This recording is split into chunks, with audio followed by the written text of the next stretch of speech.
నమస్కారం. నేను మీ Phanibhaskar, Hyderabad. Welcome to Pasumarthi astrology centre.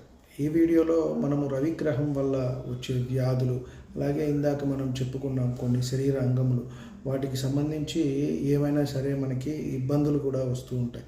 అంటే ఆ మహర్దశే మనకి నడవక్కర్లేదు. షష్టాధిపతి, అష్టమాధిపతి ఎలా ఉన్నారు, వ్యయాధిపతి, ఇవన్నీ చూసుకుంటూ మనము అక్కడ కూడా అంతర్దశలో వచ్చినప్పుడు కూడా ఇటువంటి ఇబ్బందులు అనేవి పెడుతూ ఉంటాయి.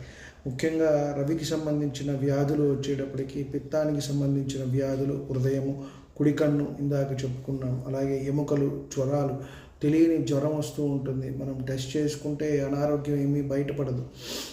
అప్పుడప్పుడు మనకి సాయంత్రం పూట రావటం, మధ్యాహ్నం రావటం, ఇట్లా రకరకాలైన జ్వరాలు వస్తూ ఉంటాయి. అలాగే శరీరానికి సంబంధించి కొన్ని చోట్ల వాపులు, అలాగే శిరోరోగం, తలనొప్పులు, కింద పడటం వల్ల గాయములు, ఒక్కొక్కసారి మూర్ఛ, అపస్మారక స్థితిలోకి వెళ్ళిపోతూ ఉంటారు. మనం లగ్నం గురించి వీడియో చెప్పుకున్నాము. కాబట్టి ఇటువంటివన్నీ కూడా వాటికి సంబంధించిన గాయములు కానీ, అటువంటి వ్యాధులు కానీ వచ్చే అవకాశం అనేది ఉంటుంది.